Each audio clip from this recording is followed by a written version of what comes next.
Boa noite, espero que todos possam me ouvir. Meu nome é Marcela, eu sou gerente de produtos na Advanced Bionics e queria já agradecer inicialmente a presença de vocês em mais uma aula online da AB. Eu tenho algumas dicas bem breves antes da gente já dar continuidade à apresentação. Vou só colocar aqui para todo mundo.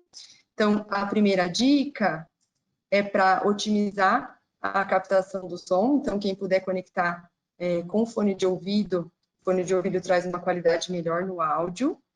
E também ajustar o volume. Então, às vezes, de um apresentador para outro, tem volume de voz diferente, então talvez tenha que ajustar o volume ao longo da apresentação.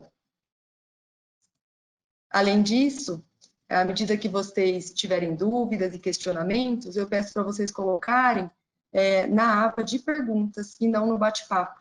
Assim ficam as perguntas elencadas e, ao final, nós conseguimos responder todo mundo e não deixar ninguém sem resposta, tá bom?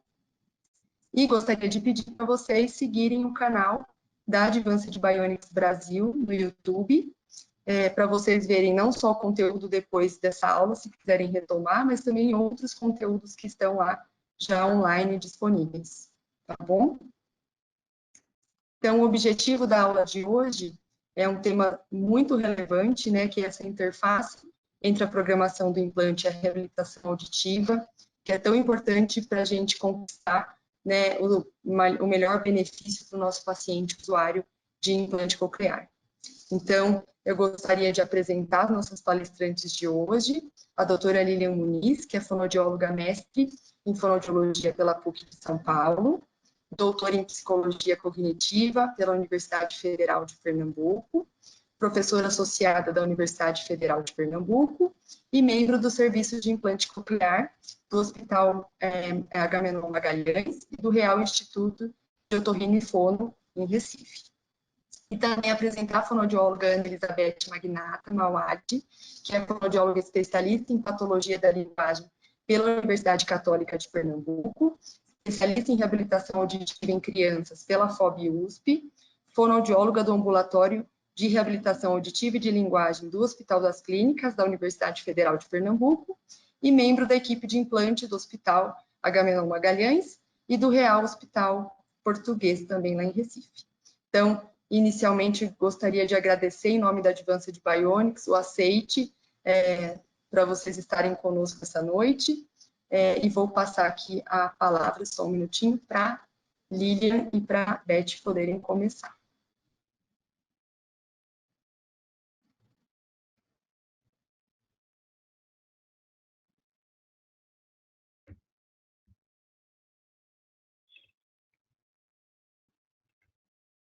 Bom, boa noite a todos. Eu quero agradecer a gentileza do convite à Advanced Bionics, em especial a Marcela e a Natália pelo apoio, estando com a gente aqui nesses momentos pré-aula, né, e aqui também nessa aula, nesse encontro. Nós vamos conversar sobre a nossa prática clínica, é um tema muito relevante, não é? Eu vou estar bem acompanhada da fonoaudióloga Ana Elizabeth Magnata, que é a reabilitadora com quem eu tenho o prazer de contar nos dois serviços, no Hospital Agamenon Magalhães, que é credenciado ao SUS para implante coclear, e no Hospital das Clínicas da Universidade Federal de Pernambuco. Bom, é sempre bom relembrar como o dispositivo funciona, e eles estão cada vez mais tecnológicos, mais cheios de novidades, não é? Eles são capazes de se adaptar ao estilo de vida, mas a gente sempre lembra que sozinho eles não dão conta do recado. Eles entram na nossa vida, na vida do futuro implantado, para substituir uma cóclea lesada, fazendo então essa transformação do estímulo sonoro em estímulo elétrico e entregando ali ao nervo auditivo. Nós sabemos que ainda somos reféns, ou seja, ainda contamos com a fisiologia do implantado em termos de nervo e córtex auditivo. Então, por um lado, nós temos o audiologista garantindo a entrega desse som em quantidade ideal para que ele tenha acesso aos sons da fala e em qualidade também. E do outro lado, nós temos o reabilitador, que é o grande responsável por vamos dizer assim, incentivar essas conexões hemisféricas, não é? Essas conexões neurais, para que esse som ele tenha um significado. Então, nós temos um objetivo comum, que é trabalhar essas conexões e promover a comunicação por meio do estímulo auditivo. Na verdade, nós trabalhamos em conexão também, não é? Interprofissional. E isso já ocorre antes do momento da cirurgia. Algumas vezes a gente não tem, vamos dizer que o privilégio de estar dentro de uma equipe, todos juntos, mas isso não impede que nós troquemos informações. Durante essa pandemia, a gente aprendeu que as distâncias podem ser encurtadas, não é? Então, é importante sempre resgatar a história e fatores que podem ter impacto no prognóstico e também no seu planejamento terapêutico. Então, nós vamos buscar informações de tipo e grau de perda auditiva, qual é a etiologia, porque pode não se restringir à cóclea o problema, se houve uma grande privação auditiva, se tem um desempenho bom com a ASE no período pré-operatório, como era o estilo de vida para a gente poder determinar o uso, por exemplo, dos sistemas auxiliares, não é? Comorbidades, se nós temos, pelo menos sinal. Crianças muito pequenas, a gente só chega a ver isso muitas vezes depois. Como é essa rede de apoio no pré-operatório? Qual foi a adesão à reabilitação e que expectativas e motivações? Claro, se ele foi ao implante, a gente imagina ou a gente espera que tudo isso já esteja bem organizado, não é? Mas as situações às vezes mudam do pré para o pós, e é importante a gente saber o que aconteceu antes. Nós vamos agora passar um pouco de todos os procedimentos que nós audiologistas fazemos. Na sequência, a Ana Elizabeth vai falar um pouco de como ela usa essas informações que nós passamos para ela, e nós vamos fechar com 2 casos clínicos. Então, o nosso primeiro contato enquanto audiologistas com o software é no intraoperatório, momento onde a gente vai colocar as informações corretas do paciente e do processador. Se o implante ele for bilateral, é importante que a gente use o mesmo registro, porque na Advanced Bionics a gente tem o privilégio de poder usar o implante da direita na esquerda e vice-versa, desde que a gente faça essa inserção no mesmo registro. O primeiro procedimento são as telemetrias. As telemetrias são medidas que não dependem do sujeito, por isso são realizadas no intraoperatório. Elas são possíveis porque o implante ele se comunica, a unidade interna com a externa, via radiofrequência. E a gente vai usar essas telemetrias também no momento pós-operatório. A telemetria de impedância, que é a primeira delas, ela tem como objetivo verificar a integridade do feixe de eletrodos depois da inserção. Pode ter havido um dano em um ponto de contato ou até nesses filamentos que ligam todos esses pontos de contato. Nós vamos verificar também se ele está aderido ao tecido ou uma superfície. E outra coisa também importante é fazer um cálculo da carga que a gente vai poder usar sem que haja distorção para a escuta. É fácil de visualizar, a gente vê em coloridinho assim, verde quando elas estão todas ótimas, amarelinho quando o eletrodo não está aderido a uma superfície, então tem um circuito aberto. Curto-circuito aparece em lilás e cinza em uma medida inválida que a gente vai precisar repetir. Nós vamos agora ver na prática como nós fazemos isso no momento intra e pós-operatório. A gente detecta a interface ou implante e automaticamente o software começa a fazer a sua medida. Sequencialmente, a gente vai, então, acessar a aba que tem as impedâncias e a gente vai poder ver graficamente como é que houve, né, esse resultado. Então, para essa data, essa medida, tudo estava em ordem. Nós podemos fazer um relatório. Esse relatório é importante porque nós realizamos no pós-operatório também. Então, a gente pode ter uma sequência de dados, não é? Acompanhando, então, o comportamento da unidade interna ao longo do tempo. Por que a gente faz? Para que são úteis? Eletrodos que excedem a carga ideal podem gerar uma dificuldade, uma alteração de percepção de loudness. A impedância alterada também pode acarretar piora nessa percepção de fala. O circuito aberto ele pode desencadear respostas extra-auditivas, como uma coceirinha na garganta, um batido de pálpebra indesejável. Então, é importante que esses eletrodos, eles, com alteração, sejam desativados, inclusive para realizar a neurotelemetria, que é o nosso segundo passo. Essa telemetria de resposta neural, ela é feita para que a gente possa ver como trabalha o nervo auditivo. Ele vai mostrar a resposta em reação a uma estimulação elétrica.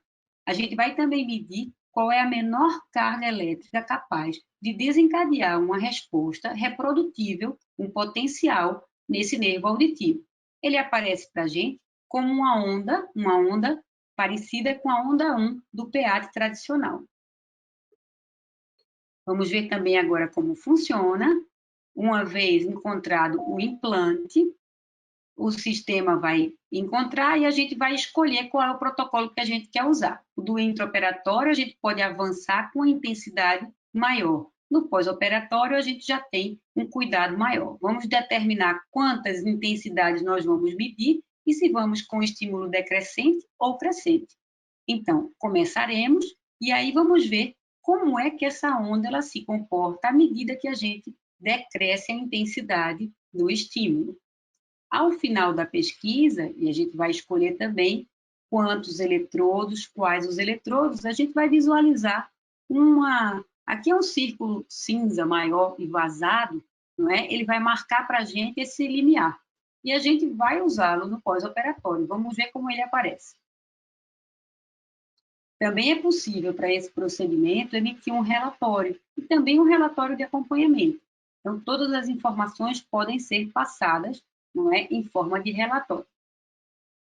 A aplicabilidade dessa medida, ela ajuda no mapeamento, quando técnicas comportamentais não podem ser usadas, quando o paciente não pode referir se o som, ele é um som forte, mas agradável. Ela também ajuda a gente a predizer os níveis de estimulação apropriados para que ative-se as fibras do nervo auditivo. Vocês vão ver que a marcaçãozinha, ela está aqui, praticamente entre esses dois traçados verdes, que a gente vai ver o que é mais para frente. Normalmente, ela fica mais próxima dessa área superior, não é? Que é o som mais forte. E quando essa medida ela não ocorre, quando a gente não é capaz de captar a resposta, algumas vezes isso tem relação com a patologia, ou com a privação auditiva muito grande, ou com também uma impossibilidade de cancelar artefatos na hora da medida. A verdade é que às vezes a gente não consegue, mas isso não vamos dizer assim, condena o implantado a não ouvir. A gente vai fazer um acompanhamento e isso pode mudar com a própria estimulação. No pós-operatório, nós temos dois grandes blocos, vamos dizer assim. O primeiro momento que seria a ativação e depois, com os retornos, o que a gente chama de programação. No início, na ativação, a gente vai desvendar todo o material. E é muito importante que tanto o audiologista quanto o reabilitador, ele conheça cada material, qual a sua função e como ele funciona. Algumas informações burocráticas importantes serão passadas. E, principalmente, eu quero destacar aqui a garantia, porque a gente sabe que é importante que o paciente ele mantenha tudo em ordem, que ele se atente a uma revisão antes que vença um prazo de garantia do implante dele, para que ele continue usando plenamente o dispositivo. O nosso foco será a audibilidade. Nós queremos que ele goste de ouvir. Então, a energia ela tem que ser forte o suficiente para trazer sensação, mas não pode gerar desconforto. Nos momentos posteriores, a gente vai primar pela qualidade, não é, da escuta. A gente vai trabalhar para que percepção de traços acústicos distintivos entre os sons ocorram para permitir a melhor discriminação e reconhecimento.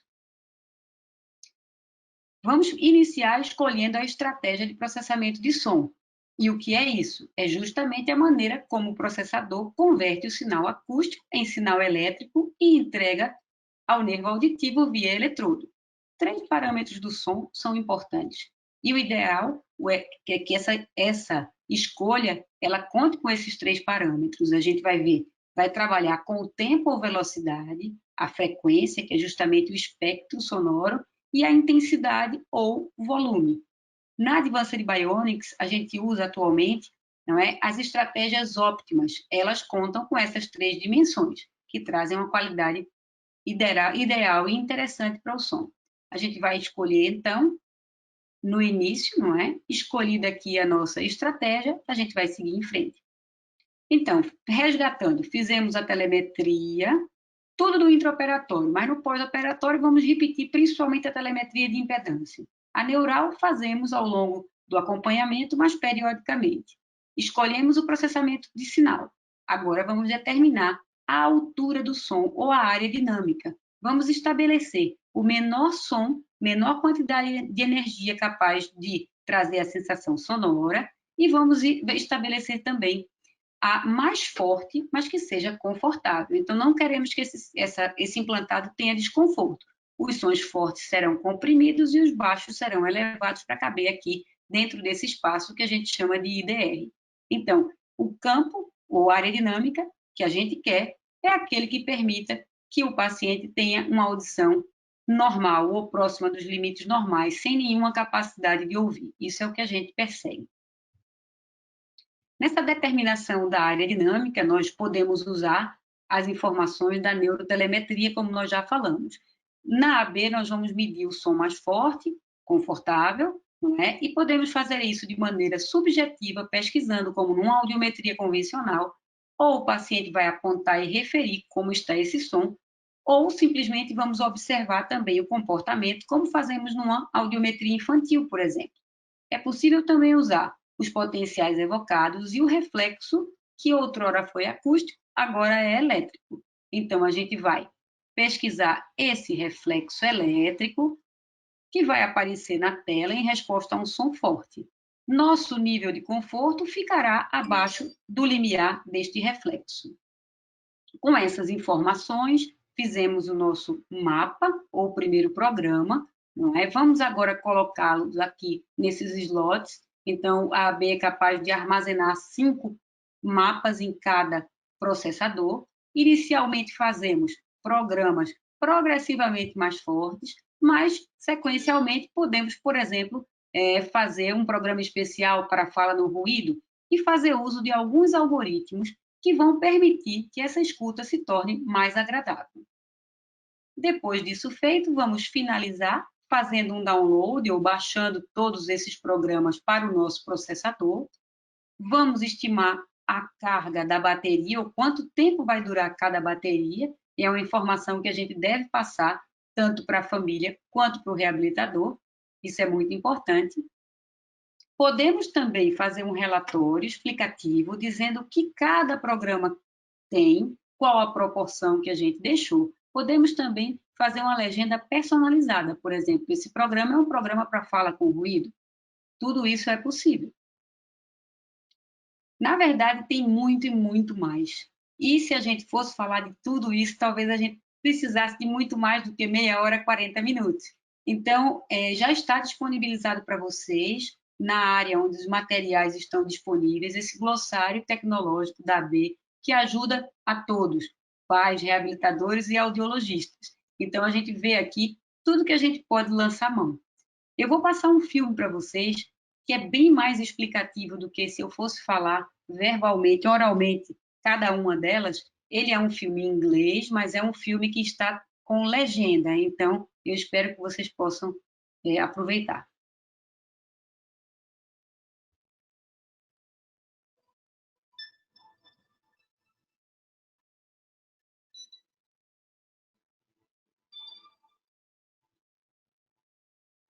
Advanced Bionics works with Phonak as part of the Sonova Group, bringing together the most advanced cochlear implant and hearing instrument technology.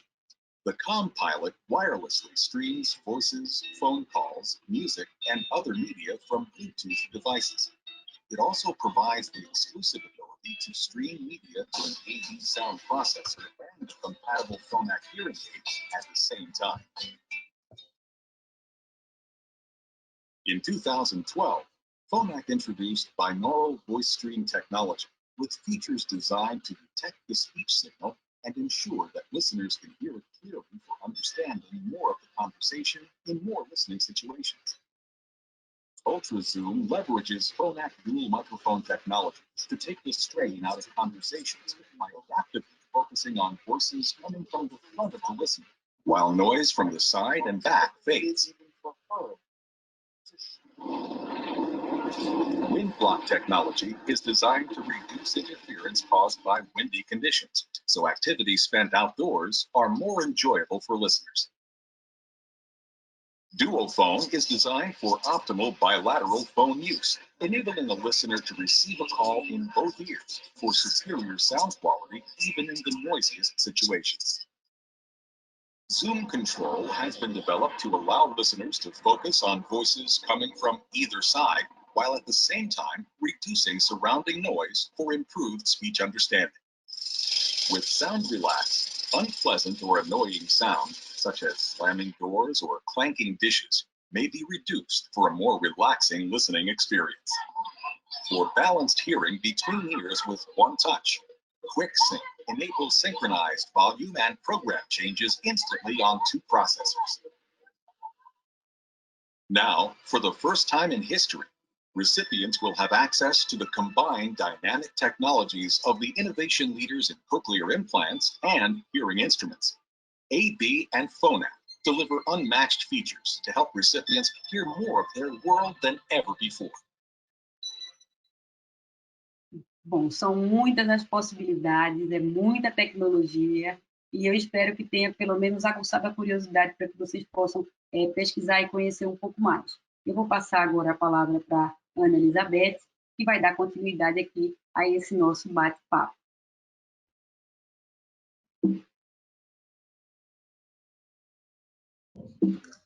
Boa noite. Eu agradeço primeiro a B pelo convite. Quero dizer que realmente é um prazer poder estar compartilhando com vocês um pouquinho do nosso trabalho, né, com a reabilitação. E aí eu vou trazer essas informações tão ricas que a Lilian traz para a reabilitação, né, como a gente pode estar trazendo essas informações e estar compreendendo o paciente com essas informações, com base nessas informações, né. O paciente chega para a gente e muitas vezes é aquele susto, nossa, né? São muitas informações, são informações complexas. Lilian está com o controle? Obrigada.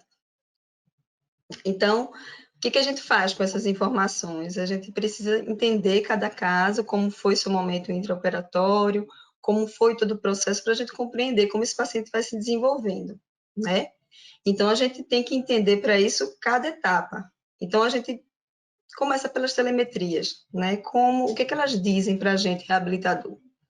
Bom, a telemetria de impedância, ela nos informa sobre a questão da inserção dos eletrodos, né? A cóclea, ela tem uma tonotopia, ou seja, cada área, ela é sensível a determinada faixa de frequência. Então, na base, a gente tem frequências agudas e no ápice a gente tem as frequências graves. Então, se os eletrodos foram inseridos adequadamente, se a gente tem essa informação a partir da telemetria, a gente sabe que esse paciente está tendo acesso a todas as frequências, né? Algumas vezes pode acontecer alguma intercorrência, uma situação de inserção parcial dos eletrodos, ou a necessidade de desabilitar eletrodos. Então, essa informação ela é importante para a gente, porque ela impacta diretamente na percepção do paciente, na percepção de fala dele, né? Então, a telemetria de impedância nos dá essa informação. E a telemetria de resposta neural, ela fala sobre o comportamento do nervo, né? Que o nervo tem a função de transmitir esse som até a via auditiva central, né? Então, qual a função desse nervo? Ele traz esse som até a via auditiva primária. E lá é que, na verdade, a gente começa o nosso trabalho, né? Mas não adianta a gente ter técnicas e estratégias muito elaboradas se a gente não tem a certeza de que esse som está chegando com qualidade. Lá a gente vai ganhar sentido, esse som, essas palavras vão ganhar significados e a gente vai motivar esse paciente a fazer uso desses sons. Mas se a gente não tiver um som adequado, a gente vai ter dificuldade nesse processo, né? E aí a gente precisa de alguns instrumentos que nos dê a certeza de que esse paciente está tendo acesso e está tendo um acesso de qualidade. Um teste muito simples que a gente usa é o teste dos sons do Ling, que são 6 sons, cada um estimulando uma faixa de frequência. Então, quando o paciente apresenta resposta positiva aos sons do Ling, isso significa que ele está tendo detecção dos sons. Quando ele consegue detectar e discriminar os sons do Ling, isso significa dizer que ele está tendo qualidade desse som. Então, isso traz para a gente uma informação de um bom prognóstico. né? Agora, a gente tem outros também, outros instrumentos usados para perceber se o paciente está tendo acesso e como está sendo o desenvolvimento daquele caso, né? A gente pode usar a audiometria em campo livre, para ter informação também de acesso do paciente a todas as frequências, e a gente tem a avaliação do desempenho dele durante todo o processo. Porque quando esse paciente chega, a gente estabelece metas e estratégias terapêuticas. Então, a gente precisa saber se isso está sendo efetivo. Então, esses instrumentos dão a gente essa informação mais objetiva. A avaliação do desempenho, por exemplo, pode ser feita através das categorias de audição e de linguagem, né? Então, isso é um dos instrumentos que a gente utiliza para monitorar os casos. Os questionários também com as famílias são importantes, porque também dão indicadores importantes do desempenho dessa criança com as estratégias que foram utilizadas, né? Até os 2 anos a gente costuma usar o Little Ears, que é um questionário que nos dá um gráfico que dá o desempenho dessa criança. Então, se ela está adequada à idade, se ela está abaixo ou acima do esperado, né? A partir dos 2 anos, a gente costuma usar o IT+, que é uma avaliação da percepção, um questionário de avaliação de percepção, e o MUS, que é da expressão. A partir de 8 anos, a gente ainda tem o MAIS, que é um questionário específico também sobre a questão da percepção.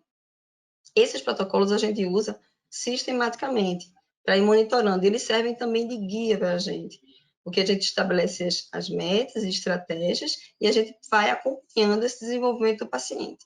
Se o paciente passa a não crescer nesse processo, ou seja, se os scores começam a diminuir ou estabilizar, é um momento, é um sinal de alerta para a gente parar e rever as estratégias. E aí a gente vai entrar em contato com a audiologista ou vai observar a dinâmica familiar e ver o que a gente pode mexer para melhorar esse desempenho, né? A gente trouxe aqui alguns casos clínicos, e a gente vai juntas discutir isso para vocês verem na prática como é que é essa intervenção, como a gente pode colocar isso na prática. No primeiro caso, Lilian se apresenta. Estou passando aqui, apanhando da tecnologia. Então, o nosso primeiro caso clínico é uma menina com etiologia genética, perda profunda bilateral, diagnosticada muito cedo, antes, acho que tinha 1 mês de idade. Seus achados médicos eram normais, e aos 3 meses de idade ela começou o processo de intervenção com o aparelho de amplificação sonora individual e a reabilitação pré-implante. Ela tem uma rede de apoio muito boa, traz um conforto muito grande à equipe e nos auxilia muito. Então, ela foi implantada aos 7 meses de idade, com um implante bilateral simultâneo. Esse implante, o raio-x intraoperatório normal, sem nenhuma dificuldade de inserção, as telemetrias intraoperatórias normais, com resposta neural em todos os eletrodos selecionados, não é? E no momento da ativação, a gente já tinha detecção de sons, obviamente sons mais fortes, mas isso para uma criança muito pequena é muito bom. Não é? E a gente também acredita isso ao trabalho da reabilitação pré-operatória, que ajuda a ter essa prontidão para atenção aos sons. Então, fizemos alguns mapas progressivos e, antes dos 6 meses, a gente já tinha uma área dinâmica, não é? Interessante dentro do que a gente preconiza, com os sons do Ling detectados num volume de 25, 30 decibéis, o que é bastante interessante. Isso. E chega o caso para a reabilitação. O que é que a gente pode trazer essas informações? Quanto à área dinâmica, ela tem uma área dinâmica dentro do esperado, o que é esperado pelo fato de ter tido também um tempo de privação muito pouco, né? Então, ela tinha um acesso aos sons e uma tolerância, uma motivação. Então, a gente poderia avançar nos mapas de maneira mais tranquila, porque ela tinha receptividade e aceitação a isso. A gente conseguiu ir alcançando os mapas com mais agilidade. As respostas neurais, como o Lilian falou, né, foram adequadas também, então a gente tinha a percepção de que ela tinha acesso a todas as frequências e um acesso de qualidade, porque, de fato, ela começou a apresentar as habilidades de detecção e discriminação muito cedo, né, então isso mostra para a gente a qualidade do som que estava chegando para ela. Né? Quando um paciente é feito um diagnóstico precoce, intervenção precoce, e ela tem pouco tempo de privação aditiva, a gente consegue utilizar técnicas mais naturais, ou seja, estimular a audição de uma maneira mais natural, sem muitos recursos objetivos ou treinos.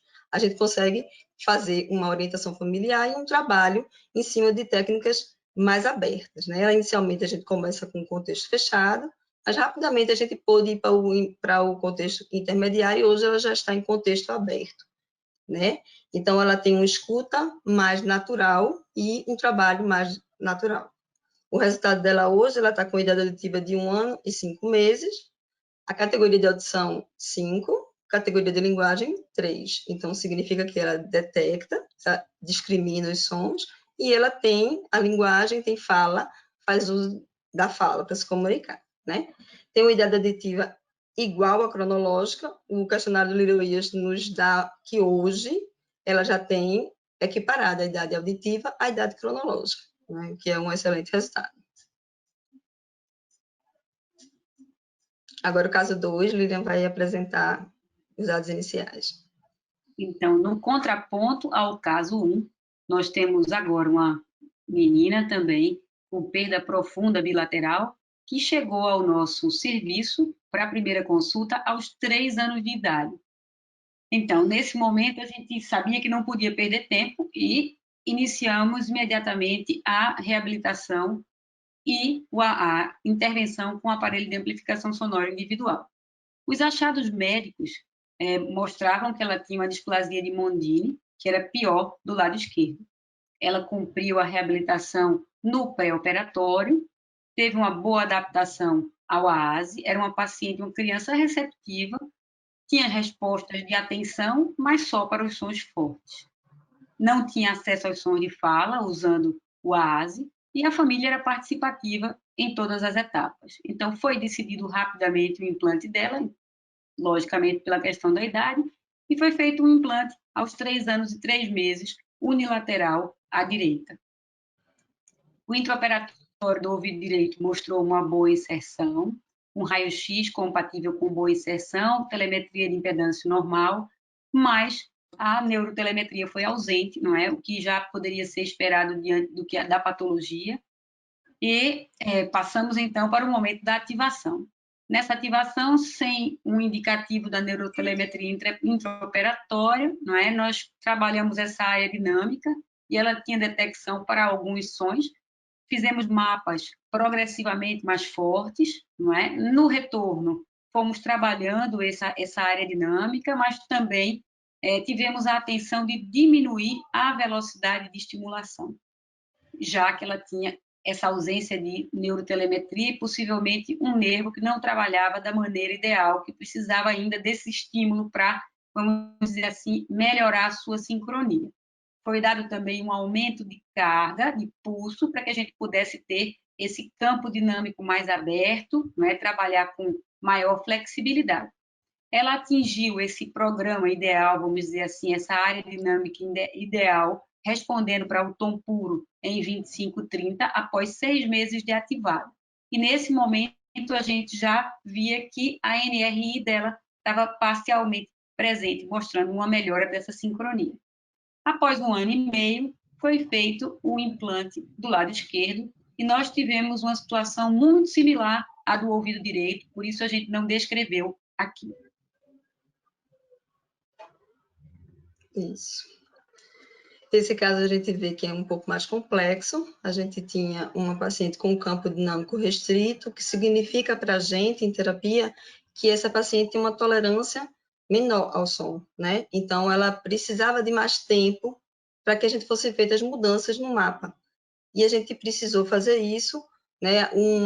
Geralmente, a gente faz a troca do mapa semanal, mas no caso dela, a gente precisava de mais tempo para ela ter esse estímulo, né? As respostas neurais eram parciais, então a gente tinha um cuidado e uma atenção para avaliar, com o uso dos sons do Ling, qual era, buscando esse mapa ideal para ela, que desse acesso e qualidade de som, né? Então a gente vai, mais uma vez, trabalhando em conjunto, buscando esse mapa que proporcione bons resultados e conforto para ela. Esse caso que a gente quis trazer porque a gente está falando aqui de 2 momentos, né? Uma estimulação precoce e uma criança que faz um pouquinho depois a cirurgia e tem uma outra etiologia, né? Então, a gente usa técnicas terapêuticas um pouco mais objetivas. A gente sabia que ela tinha uma limitação em alguns sons pela resposta neural parcial, então a gente, neste caso, faz uso também do apoio visual para ajustar os sons que estavam distorcidos, né? A gente usa também algumas técnicas de conjunto fechado para dar confiança e segurança para a criança de resposta, né? E usa também a fala no silêncio, usa do sistema FM, como possibilidade também de dar um som mais limpo, né? Mais claro. Então, essas estratégias a gente tenta buscar considerando essas informações que a Lilian passa para a gente e a gente vai adequando as estratégias de forma a ter o objetivo que é um som de qualidade e um estímulo constante que possibilita o desenvolvimento das habilidades auditivas, né, e de linguagem dela. Então, a gente tem um caso diferente. O resultado dela, hoje, ela está com 4 anos de idade auditiva, categoria auditiva 3 a 4, está em desenvolvimento, e de linguagem também. O mais dela é 82,5% e o MUS 50%. Ela fala palavras e frases simples, o vocabulário dela é restrito, no contexto fechado ela compreende comandos simples e o vocabulário do dia a dia dela, ela tem uma compreensão desse vocabulário, mas quando a gente parte para um contexto aberto, ela ainda precisa da leitura orofacial, do apoio visual. E na escola vai precisar de um suporte, ela já tem um suporte com o professor itinerante para dar o apoio para ela, né? Então, assim, a gente mostrou esses 2 casos, a gente queria mostrar 2 casos que são bem diferentes e que exigem da gente estratégias diferentes, exigem da gente muita comunicação em conjunto para buscar a melhor estratégia, né? Então, a gente entende que a comunicação, na verdade, é uma ferramenta fundamental para a gente enquanto profissional. Tanto a comunicação entre nós, profissionais, a nossa comunicação, ela pode favorecer a comunicação do paciente, porque é através disso que a gente consegue buscar o acesso ideal, o mapa ideal, para que ele consiga se desenvolver, e o suporte da família também, né? A comunicação com a família, que está sempre integrada, família, escola, toda essa rede de apoio. Ou seja, na verdade, é uma grande conexão, né? Que a gente está aqui representando, mas a gente tem uma equipe que trabalha com a gente, que a gente também agradece essa equipe, que é a equipe tanto do H-Menon quanto do HC, que está conosco nesse processo, todo mundo com o objetivo comum de dar a esses pacientes o melhor, né? O melhor que a gente puder. E agradecer a B também por essa oportunidade de estar compartilhando essas informações, e a gente fica aqui à disposição para, se tiver algumas perguntas, algumas questões, a gente está à disposição. Por estarem sempre nos puxando, né, Beth, para nos aprimorarmos cada vez mais. Eu vou agora tirar aqui a minha apresentação, vou tirar a câmera um pouquinho. Se quiser até deixar a câmera, Lilian, primeiro agradecer você e a Elizabeth pela didática, pelo carinho da aula, muito, muito bom. E já perguntas aqui, eu vou abrir para a gente não deixar ninguém sem resposta. Eu só estou aqui sem conseguir, eu vou mudar o apresentador, Marcela, porque está cinza claro, parar de exibir a tela, tá? Talvez porque eu tenha que sair aqui, deixa eu sair do modo apresentação. Não é isso, mas eu vou mudar de apresentador e aí você toma o controle de volta, tá?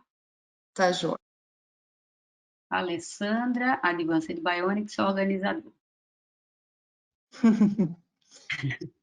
Tudo bem, estamos em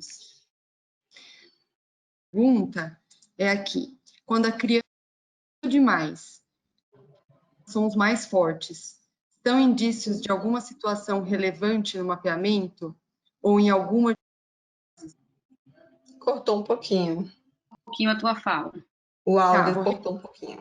Vou repetir. A pergunta da Mariana é: quando a criança pisca demais quando exposta a sons mais fortes, são indícios de alguma situação relevante no mapeamento ou em alguma de suas fases? Você responde aí, faz, a gente complementa. Comece aí, complemento. Geralmente, esse reflexo de piscar é uma reação extra-auditiva, né? Quando o paciente está em mudança de mapa, em reabilitação, e a gente percebe esse comportamento, a gente pede para que ele retorne para o mapa anterior, e aí a gente faz o contato com o audiologista para a gente avaliar isso, que pode sim ter uma resposta extra-auditiva, assim, uma resposta extra-auditiva que não é o programado, né? E é muito importante que o reabilitador esteja atento a isso, porque a gente programa, não é? Algumas vezes o paciente mora longe, não é? Eu, por exemplo, tenho o hábito de deixar mapas progressivos. Algumas pessoas não gostam, fazem o mapa e pedem que use só aquele.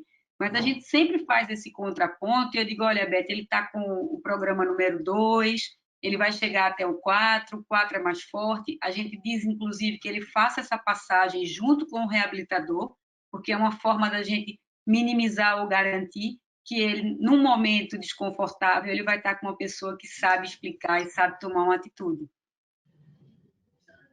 Ótimo, perfeito.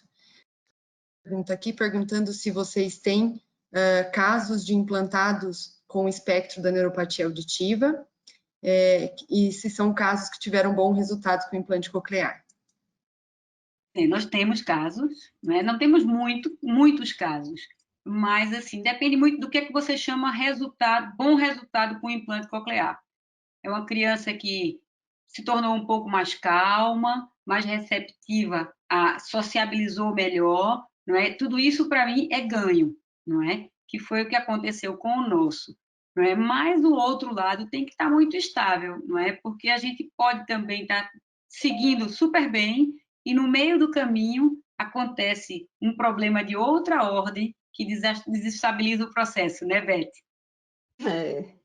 Eu acho que um paciente com neuropatia, a gente tem que entender que o tempo é um pouco diferente. A gente pode precisar de um pouco mais de tempo para conseguir aquilo, porque a gente tem uma situação específica, mas não quer dizer que ele vai ter um benefício, ele vai ter resultado, geralmente ele tem resultado, só que a gente tem um tempo diferente, é como se a gente precisasse um pouco mais de tempo. Ótimo. Outra pergunta aqui, mais direcionada para a Beth, é se você já teve que indicar Libras para algum implantado que não adquiriu linguagem oral. Sim, já tive. E eu acho que a gente tem que privar pela comunicação, né? Então, se a gente tem um paciente que tem uma limitação, a gente tem sim que indicar, porque ele vai ter a comunicação preservada, né? Vai ter o desenvolvimento dessa comunicação com a família e com todos. Então, já tive sim. E aqui elas gostariam que vocês comentassem quais informações que vocês enviam e compartilham com a escola sobre o mapeamento. O mapeamento, diretamente, a gente tem um contato menor com a escola, não é? Às vezes, a gente já recebeu até pedido para que a gente enviasse, por exemplo, o campo, não é? A áudio em campo, com os implantes, que eu acho que é uma coisa muito importante, que eles tenham essa garantia de que a criança está tendo o acesso aos sons, não é? Que eles possam se resguardar, mas normalmente da programação que a gente manda é a validação, não é? E a gente explica algumas vezes como é que eles podem colocar, tirar, não é? Estratégias para que eles recoloquem o implante no momento que a criança tira, não é? Essas são as informações mais básicas, como troca de programa, às vezes se usar algum dispositivo auxiliar também. A gente conversa, geralmente com a escola a gente tem uma linguagem, mas tenta trazer uma linguagem mais acessível, que seja mais funcional para a escola, né? Então, assim, a gente explica como é o processo, a gente explica onde a criança está nesse processo, se está tendo acesso, que está tendo acesso, a gente propõe algumas estratégias, entende como é a dinâmica dela lá, a gente geralmente conversa, a comunicação mesmo com a escola tem que ser próxima, né? Porque o nosso paciente passa 4 horas nesse lugar, então é muito importante esse contato com a escola, é super importante. E a gente geralmente traz, mas dessa forma, como a gente trouxe aqui, de uma maneira menos técnica e mais funcional, né? Alguns deles ficam o dia inteiro, e às vezes em 2 escolas. Isso, é muito importante a escola é super importante essa comunicação com a escola, porque não adianta a gente ter uma boa estratégia em terapia, a família, e a escola não está sabendo como é que é o processo, então ela tem que estar participando também desse processo, tem que estar junto nessa rede de apoio, com certeza a gente busca sempre essa aproximação com a escola e esses esclarecimentos. Tem outra pergunta aqui, perguntando se vocês costumam enviar relatório do mapeamento para a reabilitadora. Acredito que para quando a reabilitadora é de fora do serviço, não como vocês, né? E quais informações que seriam fundamentais constar nesse relatório? Lá no serviço eu trago a reabilitadora para dentro da sala, literalmente. Nós estamos porta a porta, então, principalmente com as crianças, faço Beth, vou programar, quero aqui comigo para me ajudar. Então, assim, não é rico, não, é fundamental, sabe?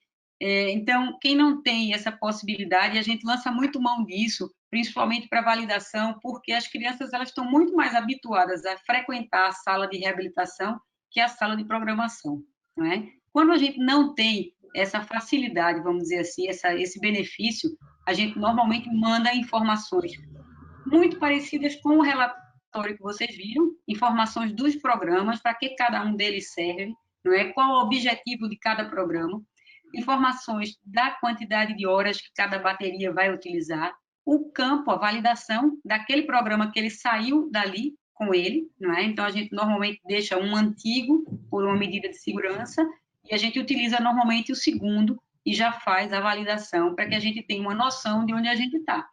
Se houve algum desconforto, não é? A gente também, às vezes, se comunica se tiver que dar uma instrução, por exemplo, de cuidado na hora de trocar, é uma criança reativa, então baixa o volume, alguma estratégia especial que a gente tenha que colocar também. Joia. Tem mais uma aqui, sobre se a Beth, durante que ela está atendendo o paciente, mas ele ainda não foi implantado, está ali na avaliação pré-operatória, se ela chega a fazer alguma orientação especial focada para o que vai ser a ativação, ou se ela tem também a chance de estar presente no dia da ativação, desse caso que ela já acompanha desde o pré. Algumas vezes eu consigo, nem sempre consigo. Gostaria de estar em todos, mas eu nem sempre, porque eu acho um momento muito, muito especial. Eu acho esse trabalho muito bacana, é um privilégio poder participar desse momento com eles, mas algumas vezes eu consigo estar junto, outras vezes não, mas a gente sempre conversa sobre esse momento, inclusive sobre as reações, né? Porque às vezes a criança chora, mas não significa que é porque ela está, né, sofrendo, sentindo dor ou alguma coisa do tipo. É uma sensação, ouvir é uma sensação e uma sensação diferente, dependendo do tempo que ela tem de privação, né? Então ela pode ter essa reação. Então a gente sempre conversa com as famílias e eles acabam até ficando felizes quando choram, porque eles sabem, estão entendendo que realmente houve alguma coisa ali, ela percebeu, né? Então, é muito importante essa informação, a família tem que estar empoderada de informação. Ela tem que fazer parte do processo de todo momento. Eu costumo dizer que as metas, elas não são nossas, assim, não é da terapia. Ela da família, de todo mundo, né? A gente tem cada um com suas ferramentas, mas a gente tem que trabalhar junto, a gente tem que estar sempre trocando informações.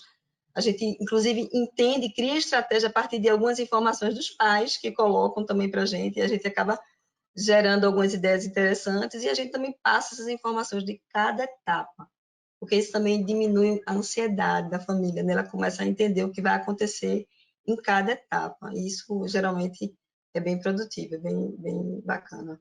E falando em ansiedade, a gente também diz que a ausência de resposta não quer dizer que ele não esteja ouvindo, né? E às vezes a gente já tem um momento de ativação de virem todos os familiares, pelo menos os 12, com a camisa igual, com a foto da criança. Então, é que o nível de ansiedade, obviamente, claro que é enorme, não é? É muito importante que eles estejam orientados. Ótimo. Acho que conseguimos responder a todas as perguntas aqui. Se mais alguém tiver alguma questão, ainda dá tempo da gente no chat das perguntas. Muita gente agradecendo vocês, parabenizando por vocês compartilharem a experiência de vocês conosco.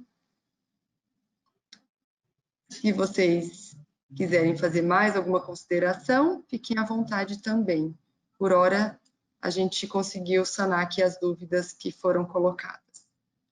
Eu acho que é enfatizar, né, Beth, essa necessidade de, quer dizer, essa importância de estar junto, né, da gente estar junto e fazer parte de um grupo, trabalhar nesse contexto de união, não é, visando sempre o benefício do nosso paciente. Isso, eu também me coloco sempre à disposição. A gente até deixou o e-mail aí para as pessoas que são reabilitadores ou que queiram saber mais, porque é um assunto muito complexo. A gente às vezes não pode abordar tudo, né? Porque senão fica difícil. Mas a gente está à disposição para, se vocês quiserem se aprofundar um pouco mais, a gente entrar em contato e esclarecer mais, né? Aprofundar esse tema. E eu esqueci de comentar lá no início, a gente colocou download, né, até o glossário que a Lilian comentou em aula, e outros materiais que elas possam ter citado durante a aula e que a gente não colocou, eu escrevi no bate-papo o nosso e-mail da Advanced Bionics, que vocês podem nos solicitar esse material, ou quem não conseguiu baixar por uma questão de conexão com a internet, a gente fica à disposição para baixar, tá bom? Aliás, para ajudar vocês e enviar para vocês. Inclusive, todo aquele material de validação, a gente usa realmente bastante. Esse material é muito, muito bom. Vocês podem encontrar lá. Show. Então, acho que encerramos. Agradecer de novo a disponibilidade de vocês e parabenizar pelo conteúdo da aula. Nós te agradecemos. Você também.